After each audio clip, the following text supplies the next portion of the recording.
자, 오늘 우리 함께 나눌 말씀은 히브리서 4장 15절입니다. 히브리서 4장 15절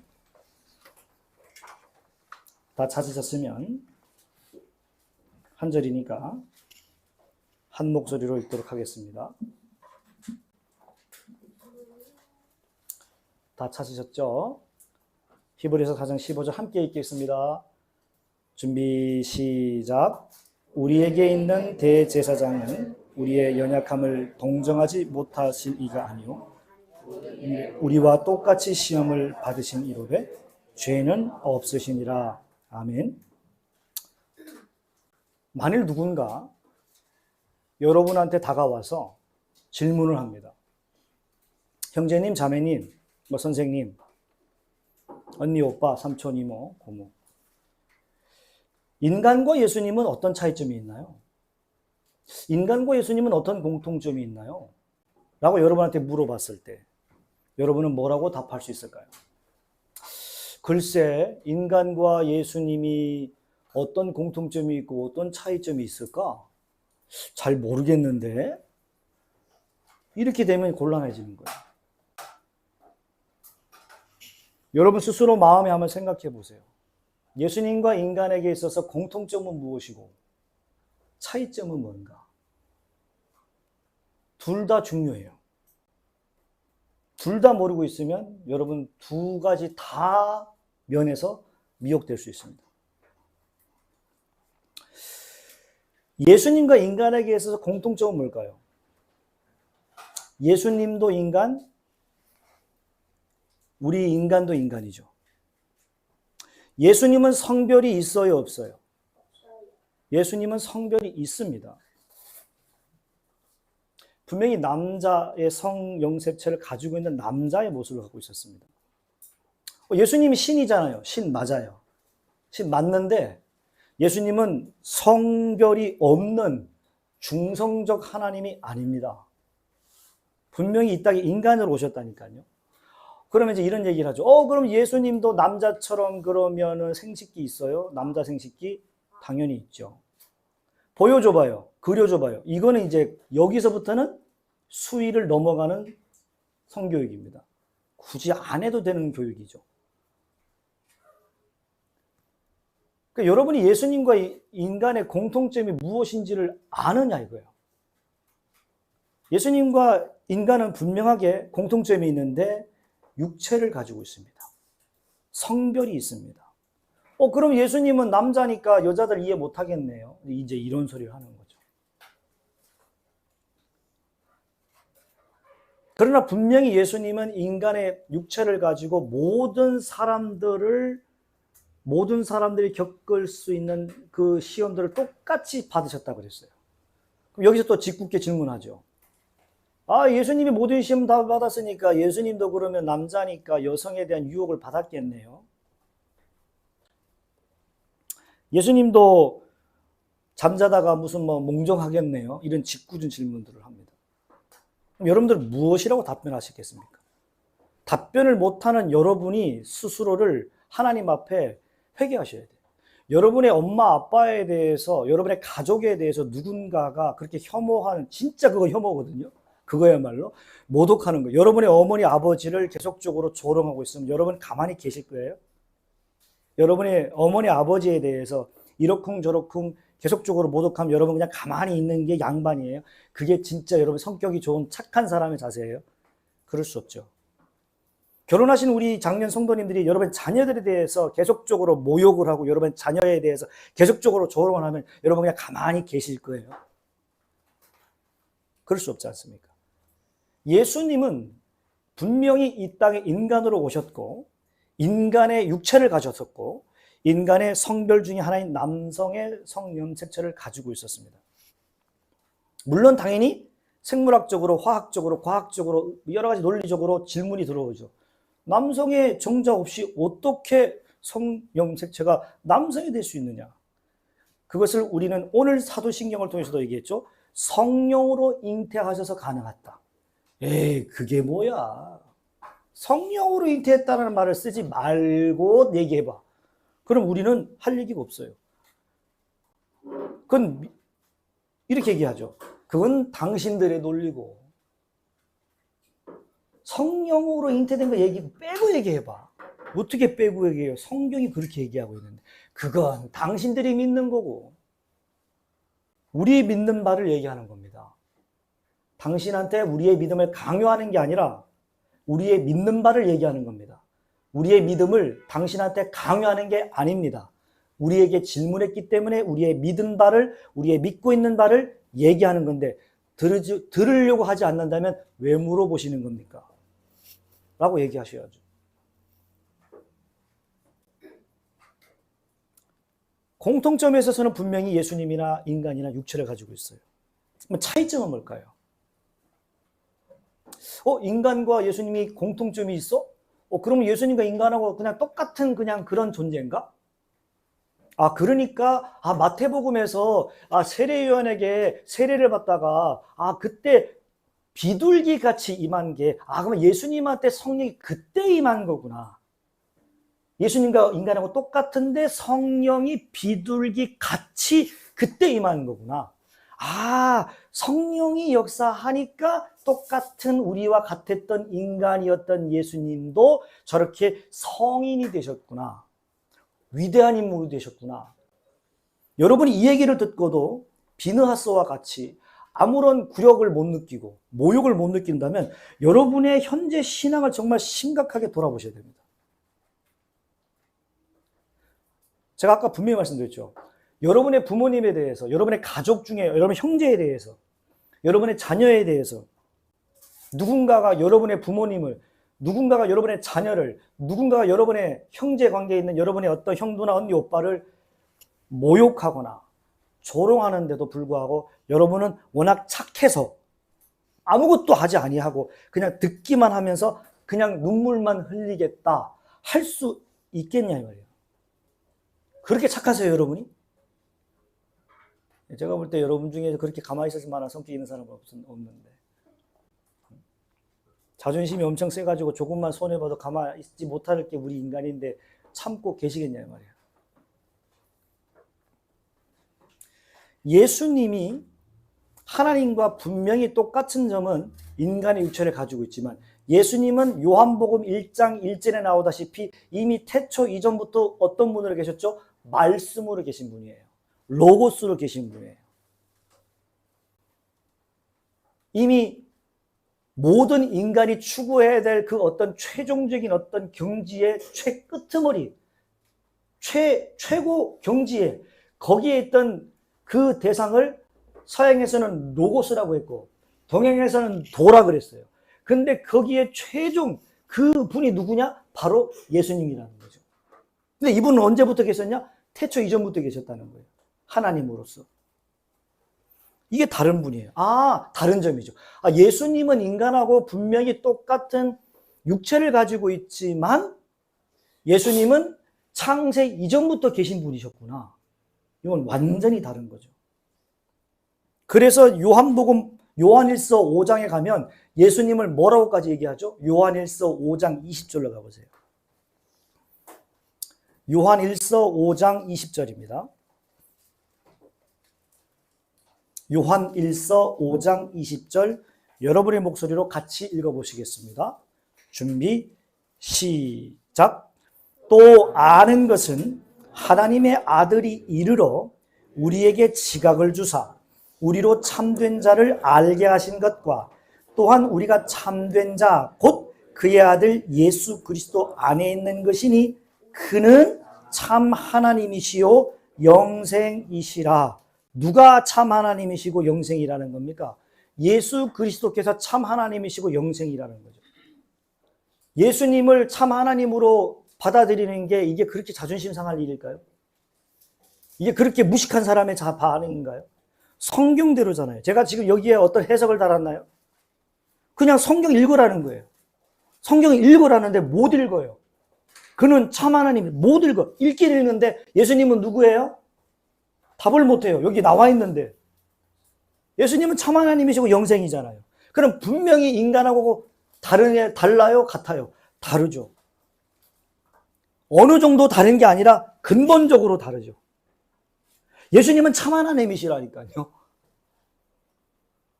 어떻게 예수님이 참 하나님이세요? 예수님은 하나님의 아들이라며요. 하나님의 아들이 어떻게 하나님이 돼요? 아버지하고 아들하고 어떻게 같아요? 아들은 자식이고 아버지는 엄마, 부모님인데 부모하고 자식이 어떻게 같을 수가 있어요? 자식이 부모가 될 수 있어요? 그럼 말이 안 되잖아요. 예, 당신의 그 논리대로라면 그 말은 말이 되죠. 그러나 성경에서 말하는 것은 예수님을 언제 부모 자식 간으로 얘기했습니까? 아예 하나님의 아들이라면서요. 아들이라는 게 뭐냐 이거예요. 성경에서 말하는 하나님의 아들이. 우리 다 하나님의 아들들인데 법적 유산을 가지고 있는 권세자, 하나님의 상속을 받는 권세자의 대표성이 아들이라는 뜻이에요. 하나님의 아들, 누가? 하나님의 모든 신적 권세를 가진 대표자, 누구? 인자, 사람의 아들, 하나님의 아들. 왜 계속적으로 얘기할까요? 모든 것의 유산자, 대표 상속자. 그래서 마태복음 28장에서 뭐라고 그럽니까? 예수님께서 부활하시고 나서 하늘과 땅의 모든 권세를 내게 주셨으니 너희는 가서 모든 족속으로 말미암아 제자를 삼으라. 이 권세는 명령이에요. 이걸 뭐 해도 되고 안 해도 되고, 하늘과 땅의 모든 권세를 내게 주셨으니 하나님의 아들이기 때문에 가능한 겁니다. 모든 사람의 아들이기 때문에 모든 사람이 결국에는 바라봐야 될, 지향해야 될 최종 대상자, 하나님의 모든 권세를 완전히 100% 흡입할 수 있는, 상속받을 수 있고 그걸 완전히 소유할 수 있는 대표자, 유일 대표자, 누구다? 하나님의 아들이시도다. 백부장의 고백처럼 그는 진실로 하나님의 아들이시도다. 무슨 말이에요? 하늘의 모든 권세와 모든 것, 하늘과 땅의 모든 권세를 다 가지신 그 하나님이 오로지 누구에게만 그것을 주시고 그것을 공유하신다? 예수 그리스도. 그리고 예수님만이 참 하나님이시고 영생이시고 하나님의 아들이시라는데 이게 자존심이 상하는 일이냐 이 말이에요. 그런 면에서 예수님은 인간과 같아요? 달라요? 달라도 그냥 다른 게 아니고 근본적으로 다르죠. 이런 예수님을 우리는 믿는 건데 이걸 자랑하겠다는데 이게 왜 문제가 되냐 이 말이지. 게다가 예수님은 히브리서 4장 오늘 읽은 15절의 내용을 통해서도 나오다시피 어떻게 나오냐면 완전한 인간이면서도 죄가 없으시대요. 죄가 없어요. 여러분들이 여기 보시면 우리에게 있는 제사장, 대제사장 그래가지고 이게 약간 좀 어떤 의미로 이해하는지 모르겠지만 이게 현재 시제입니다. 우리가 소유하고 있는 대제사장. 그러니까 우리가 가지고 있는, 우리가 얻은 그 예수 그리스도 얻은 거예요. 하나님의 은혜로 받은 거예요. 그 예수님은 대제사장이라는데 이 대제사장은 뭐래요? 연약함을 동정하지 못하실 리가 아니요 모든 일에 우리와 똑같이 시험을 받으신 이로되 죄는 없으시다. 여러분 기억하실지 모르겠지만 작년 2022년 12월 첫 주일 교리 설교에 제가 여러분에게 예수 그리스도의 세 가지 직분 가운데 하나로서 제사장 직분에 대해서 얘기를 한 적이 있습니다. 여러분 제사장의 역할이 무엇인지 제가 말씀을 드렸는데 기억이 나시는지 모르겠네요. 히브리서 2장 17절의 내용을 통해서 예수님은 제사장으로서의 어떤 역할을 했는지를 설명을 했어요. 히브리서 2장 17절의 내용은 사실은 히브리서 2장 5절부터 18절의 단락에 해당하는 내용이죠. 여러분이 히브리서 2장 15절을 보시기 바랍니다. 히브리서 2장 17절. 히브리서 2장 17절 한 목소리를 읽어보시겠습니다.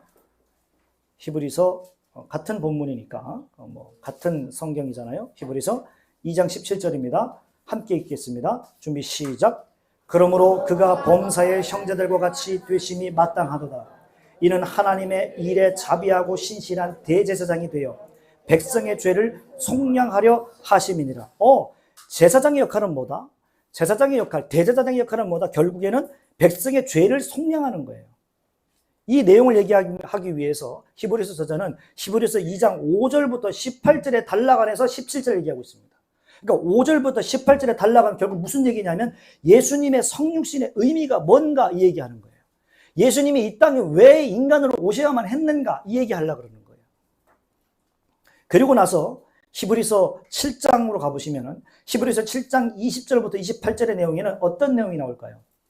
히브리서 7장 20절부터 28절에 가면 어떤 내용이 나오냐면 예수님께서 행하시는 제사장의 역할과 구약시대의 제사장들의 역할에 비교를 하고 있습니다.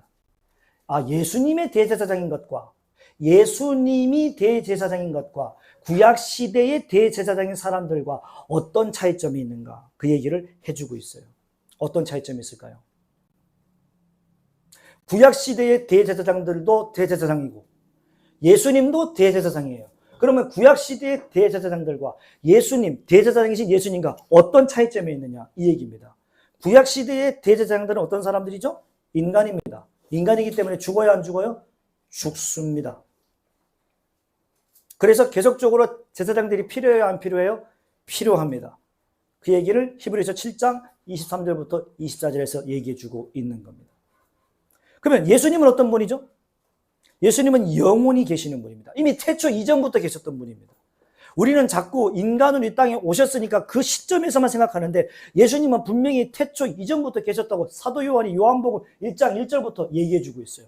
예수님은 여러분이 알다시피 이 땅에 눈으로 보이신 분으로만 생각하지 마시고 태초 이전부터 계셨던 분입니다. 말씀으로 하나님과 함께 계셨던 분입니다. 라고 얘기해주고 있는 거예요.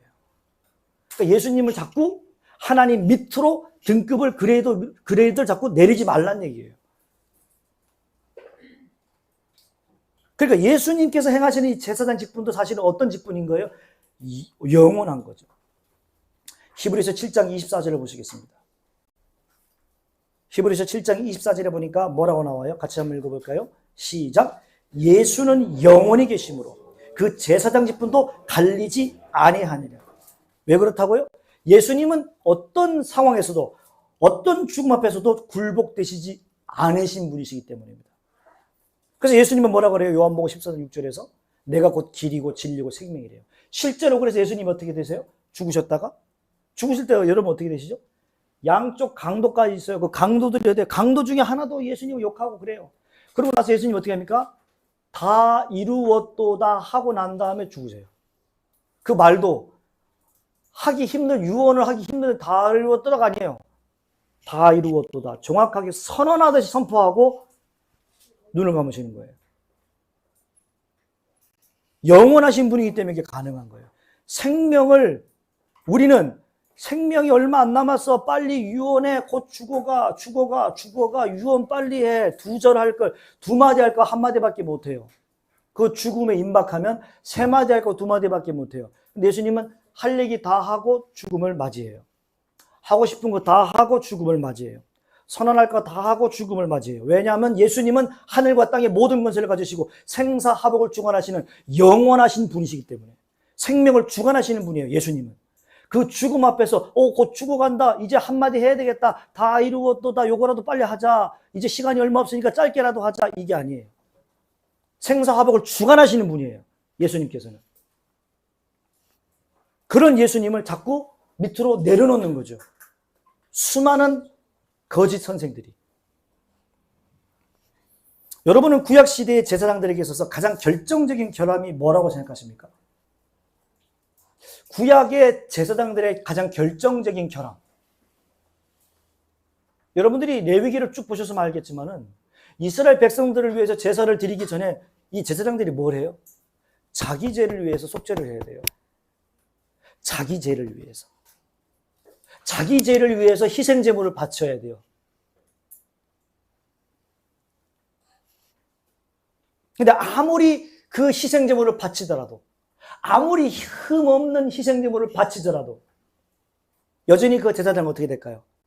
그 흠없는 제물을 바쳐서 내 죄가 사해졌어. 그러면 손 딱딱 씻고 이제는 죄 안 짓겠다 하고 걸어나갈 수 있을 것 같아요? 아니요. 역시 나가면서 또 죄를 짓는 거예요. 그게 결정적인 결함이에요.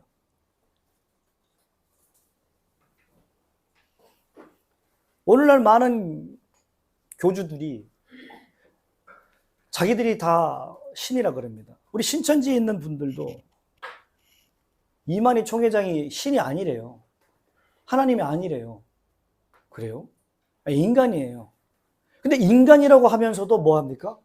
영생하기를 바래요. 인간인데 어떻게 영생하기를 바래요? 인간이라며. 대제사장들이 그렇게 대단했지만 그 권위가 얼마나 대단하겠습니까, 여러분? 생각을 해보세요. 이스라엘 백성들 줄 쫙 서가지고 제물 하나씩 가져와요. 그거를 말없이 계속 쪼개면서 피를 쭉쭉 흘리면서 제사를 드려요. 그 대제사장들의 그 권위와 그 아우라, 그 카리스마가 얼마나 대단하겠어요, 여러분? 그런데 결국 자기 죄 하나를 해결하지 못해요. 근데 예수님은 어떻습니까? 분명히 사람이죠. 사람 맞아요. 완전한 사람이에요. 그리고 인간의 그 감정들을 다 알아요. 그런데 죄가 없어요. 그리고 예수님은 어떤 제물을 사용하셨죠?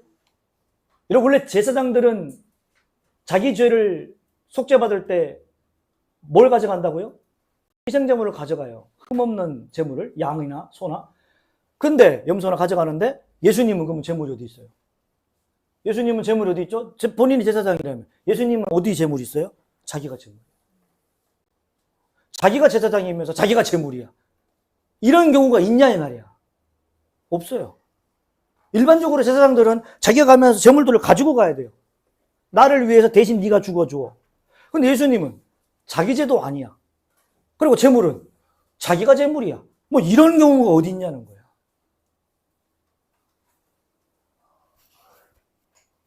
황당하죠. 인간의 상식으로 막 납득이 안 돼요.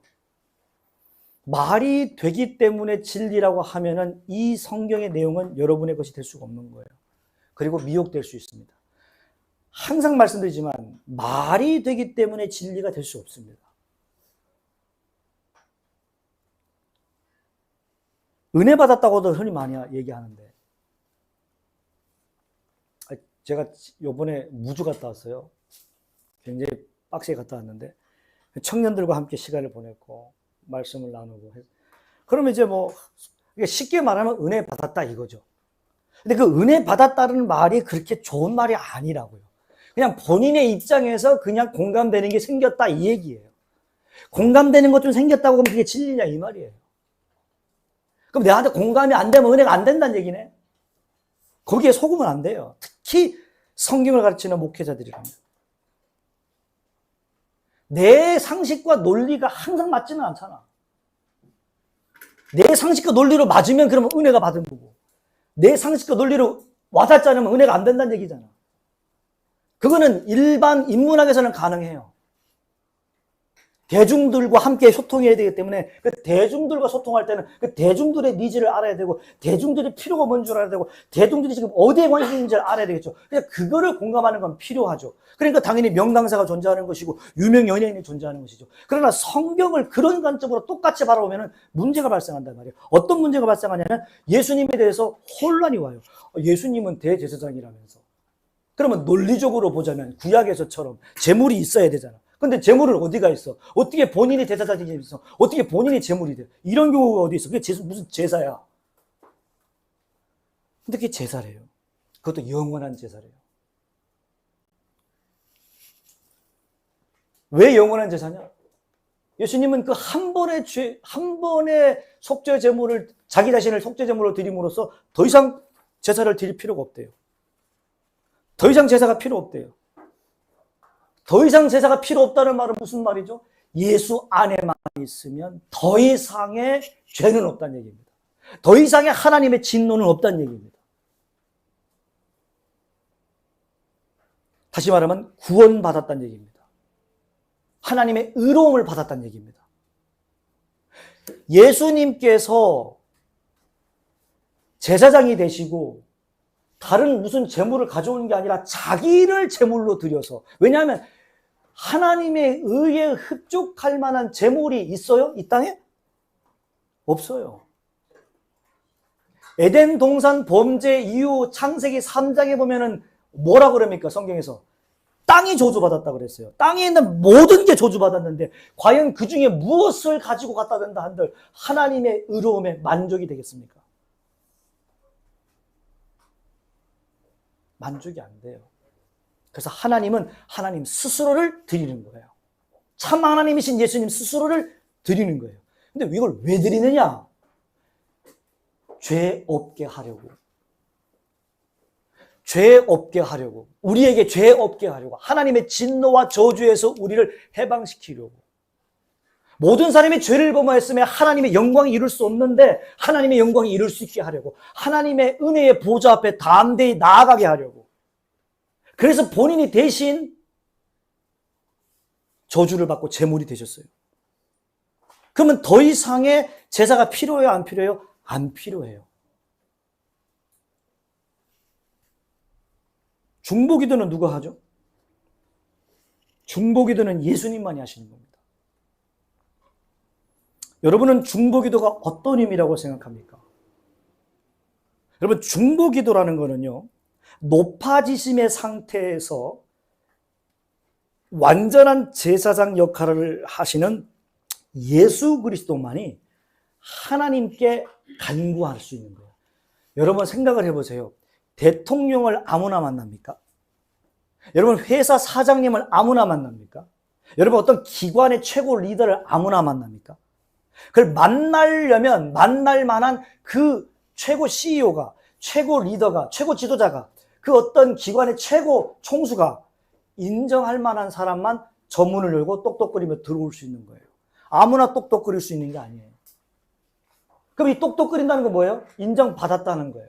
인정받은 자만 들어올 수 있고, 그리고 그 사람만 이 CEO에게, 최고 리더자에게, 최고 권세자에게 말할 수 있는 거예요. 그리고 그 얘기를 최고 권세자는 듣습니다. 중보기도는 누가 할 수 있는 거냐면 예수님만 할 수밖에 없어요. 왜 그러냐? 하나님께 무엇을 아뢰을 수 있는 대상자가 누굽니까? 마리아가 될 수 있습니까? 동정녀 마리아가 예수 그리스도를 출생한 산모이기는 맞지만 그는 분명히 죄인입니다. 이 부분은 다음 시간에 다시 한번 다룰 텐데 오늘 그건 차치하고, 어떤 인간이 감히 하나님 앞에 아랠 수가 있겠습니까? 아무리 이 땅에 덕을 많이 쌓은 어떤 신부님들이나 수녀님들이나 우리 스님들이나 우리 목사님들이 아무리 그 다음에 기도 많이 하는 신령한 어떤 권사님들이 아무리 신앙생활을 잘한다 할지라도 그 사람들이 하나님 앞에 우리를 대신해서 아랠 수가 있어요? 우리를 위하여 대신 아랠 수가 있어요? 아랠 수 없어요. 하나님은 만족하지 않아요. 오직 하나님이 인정한 분, 하나님과 동등하면서도 하나님이 인정한 분, 오직 예수 그리스도만이 우리를 위하여 간구할 수 있는 겁니다. 그래서 예수 그리스도를 우리는 중보자 예수라고 얘기하는 거예요. 중보자 되시는 예수 그리스도. 근데 이 예수님이 중보자라는 의미가 하나님께 우리를 간구한다 그럴 때, 여러분 최근에 브루스 올마이티 영화 본 것처럼 내가 원하는 거를 다 듣고 너 뭐 원하는데? 저 예수님 저 공부 잘하게 해주세요. 알았어. 공부 너 놀면서 공부 잘하고 싶은 거지? 예. 저 지금부터 7시간 놀 테니까 그러고도 공부 잘하게 해주세요. 알았어. 하나님 7시간 놀고 공부 좀 잘하게 해주세요. 저 하나님 저 영어 잘하고 싶어요. 너 영어 한 번도 안 했지? 예. 그런데 영어 잘할게요. 그럼 하나님 영광 돌릴게요. 예. 하나님께 영광 돌린대요. 영어 좀 잘하게 해주세요. 그게 중보 기도입니까? 그게 간구입니까? 아니에요. 뭔가를 이렇게 싸바싸바 예수님께 부탁해가지고 제 것만, 예수님 제발 한 번만 이거 부탁 좀 할게요. 예수님 좀 부탁해요. 네, 제발 한 번만 들어주세요. 네. 예수님, 너 참 불쌍하다. 내가 들어줄게. 예수님, 너무 불쌍하잖아요. 아직 7번째 계속 지금 실패했어요. 한 번만 좀 들어줘요, 예수님. 내 얼굴 봐서. 이게 중보기도로 생각하는 사람들이 얼마나 많은지 몰라요. 잘못 가르쳐도 어떻게 이렇게 잘못 가르칠 수가 있을까? 교회에서 뭘 배운 거냐면, 중보기도는 그게 아닙니다. 여러분 오늘 히브리서 지금 4장의 본문에서 뭐라고 그럽니까? 15절에서 연약함을 누구보다 동정하시는 분이라고 나옵니다. 여기서 우리 한글 성경에서는 지금 이 연약함이라고 그러니까 이게 단수 같아요, 복수 같아요? 단수처럼 보여요. 근데 원문에는 그 연약함들이에요. 그러니까 우리의 그 연약함들이라는 것을 누가 제일 잘 알아요? 예수님이 제일 잘 알아요. 여러분, 이 세상에 여러분을 동정할 수 있는 사람, 이 세상에 여러분을 공감할 수 있는 사람 누굽니까? 데려오세요. 내가 아니라는 그 실체를 밝혀드릴게요. 여러분들을 제일 이해한다고요? 여러분들을 제일 응원한다고요? 데려오시라니까. 아니라는 걸 내가 낱낱이 밝혀드릴 테니까. 여러분을 완벽하게 이해하고 응원하고 공감할 수 있는 존재는 없어요.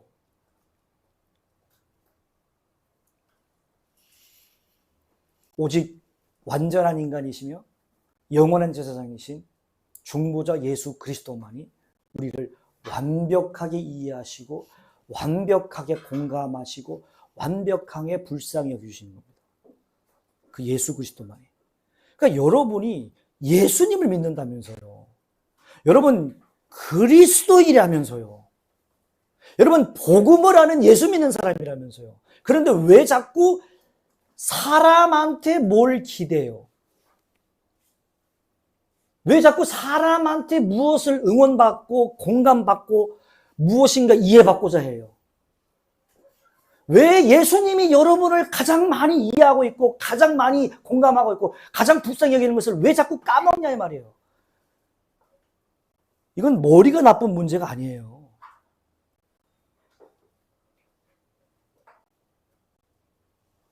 하나님이 말할 수 없는 탄식으로 성령을 통해서 간구한다는 그 로마서 말씀을 기억하세요.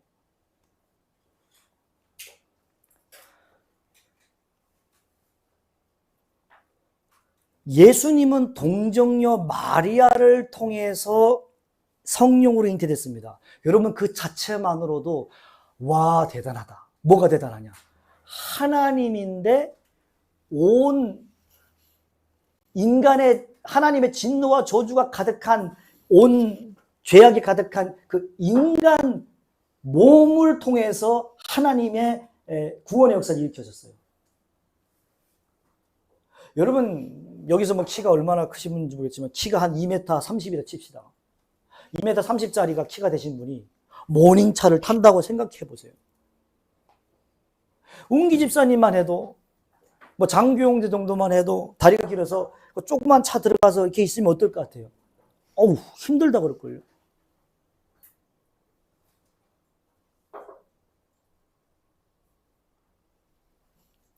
덩치 큰 사람이 작은 옷 끼워봐봐. 막 옷이 막 뜯어져. 근데도 못 움직여요.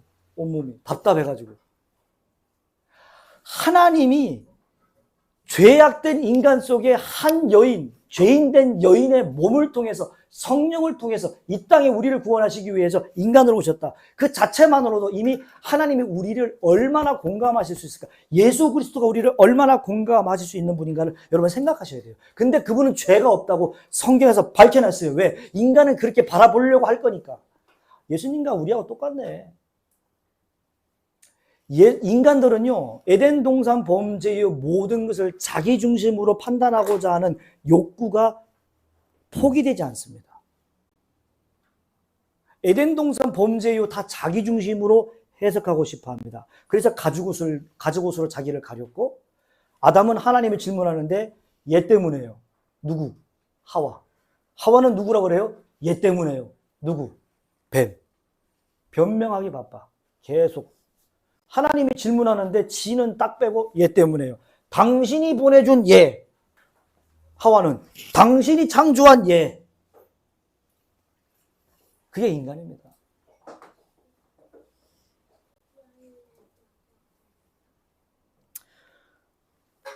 여러분에게는 분명히 누구도 공감하지 못할 만한 고민이 있을 겁니다. 여러분에게는 분명히 여러분 각자마다의 어떤 마음속에 슬픔이 있을 겁니다. 고통이 있을 겁니다. 남들이 다 알지 못하는 여러분 개인만의 어떤 고충이나 염려가 있을 겁니다. 남들한테 아무리 얘기해봤자 다 이해하지 못하는 어떤 불안이나 불만도 있을 겁니다. 남들한테는 보여주지 않았던 어떤 여러분 마음속에 흐르는 어떤 눈물도 있을 겁니다. 여전히 지금도 남들한테는 얘기하지 못하고 있지만 마음속에 어떤 갈등들이 있을 수 있습니다. 그래, 그것을 누군가가 이해해 줬으면 하는 마음이 있을 수도 있습니다. 물론 사람들끼리도 어느 정도는 이해하는 척하며 살 수는 있습니다. 이해하려고 노력할 뿐이지 이해를 하는 게 아니에요, 여러분. 인간은 인간에 대해서 이해하려고 노력하는 것만으로도 예의가 있는 거예요. 그러나 완벽하게 이해할 수 없어요. 그렇기 때문에 죄 고백이라는 것, 공개적인 죄 고백이라는 건 대단히 위험하다는 거예요. 사람들 앞에서 자기의 어떤 어두움을, 실수를 자꾸 까발리는 게 좋은 게 결코 아니에요. 누구도 당신의 그 어두움을 받아낼 존재는 없습니다.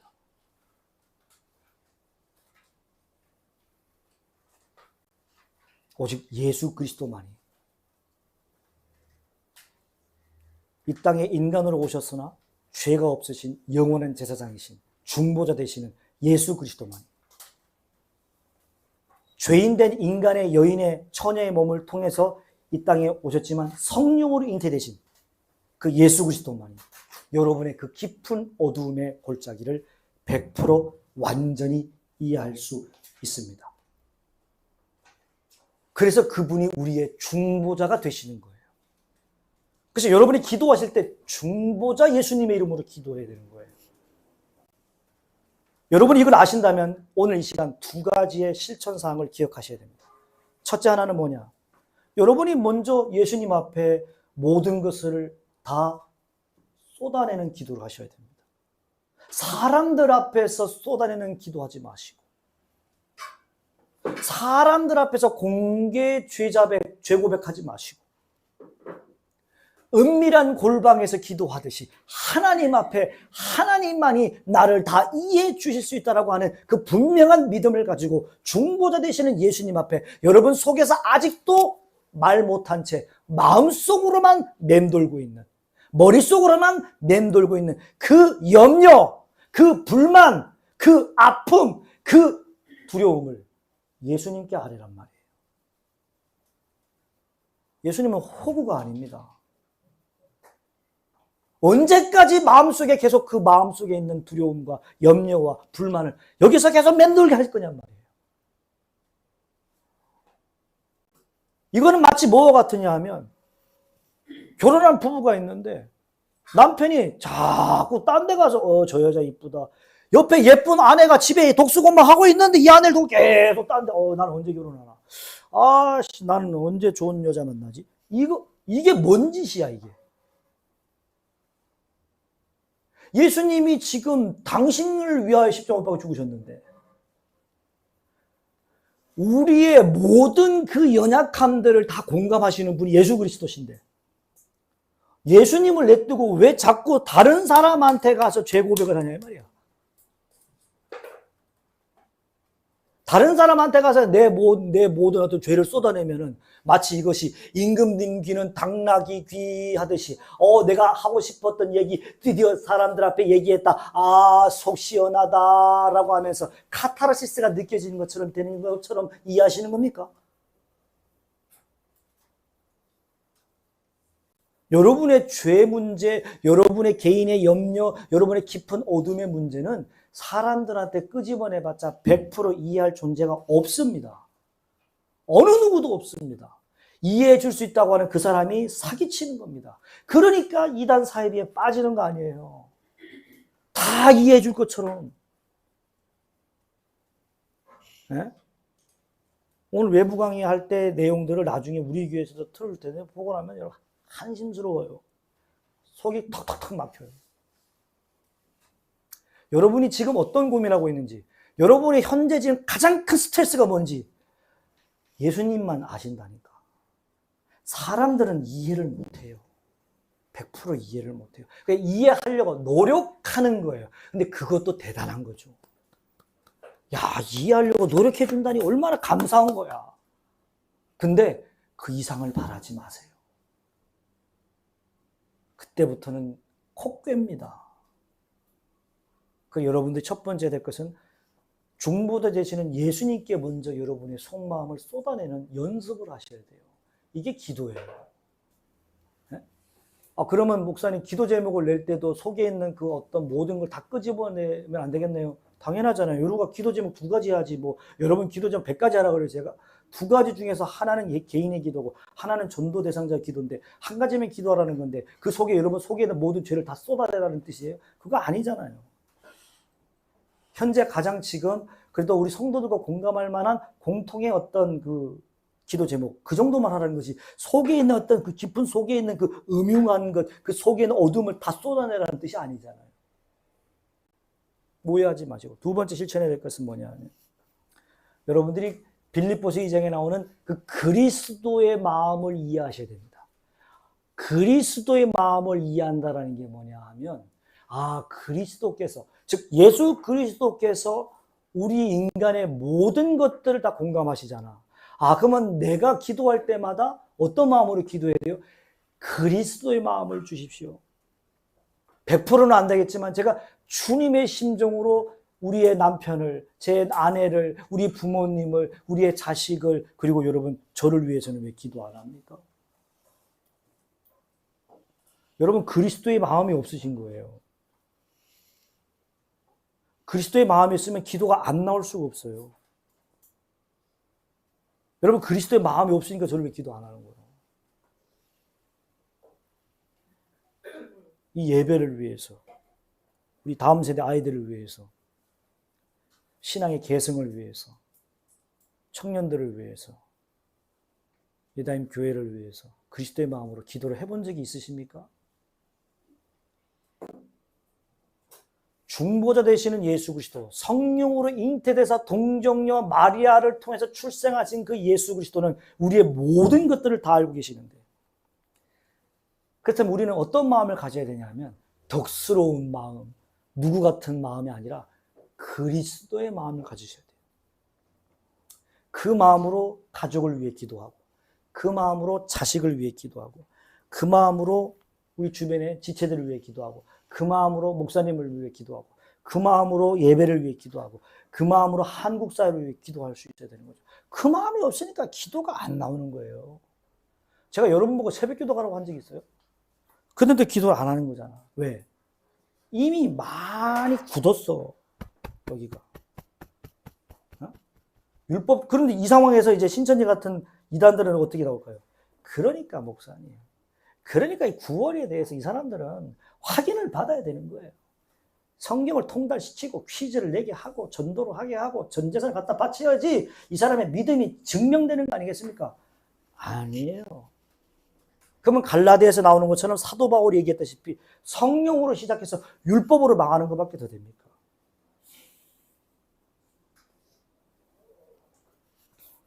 여러분 이걸 기억하십시오. 제가 오늘 외부 강의 가서도 얘기할 건데 꼭 이유가 옆에 있어서가 아니라 지난주에 그냥 이거는 이유를 욕하려고 그런 게 아니에요. 칭찬하려고 그런 거기 때문에 괜히 긴장하지 마세요. 지난주에 금요일이었나 목요일이었나 갑자기 기억이 안 나는데 금요일이었군요. 예, 자다가 이제 막 바쁜데 아빠를 한 몇 번 불러요. 그래서 그냥 자지 왜 또 불러? 해가지고 왜? 이제 짜증을 냈어. 왜 부르는 거야? 엄마 지금 뭐 하고 왜 부르는 거야? 왜? 그러니까 아니 아빠가 그냥 옆에 있으면 좋겠어서 물어볼 것도 있고 잠깐만 여기 누워봐. 그래서 아빠 지금 작업해야 돼. 그래서 여기 누우면은 아빠 누우면 자는 사람이야. 그러니까 아니 그냥 물어볼 게 있어서 그냥 물어봐. 근데 제가 앉아서 처음엔 들었어요. 누우면 잘까 봐. 근데 아빠 진짜 죽으면 사람이 천국 갈 수 있어? 아빠 내가 진짜 죽으면 천국 갈 수 있어? 천국 갈 수 있지. 진짜? 천국 갈 수 있지. 진짜? 진짜만 한 6번 이상 했어요. 근데 그게 꼭 저의 신앙을 다시 한번 다짐하는 듯한 느낌의 질문으로 들렸어요. 제가 여러분한테 물어볼 때 여러분 천국 갈 수 있습니까? 아멘. 진짜요? 진짜? 천국 갈 수 있어요? 진짜? 6번을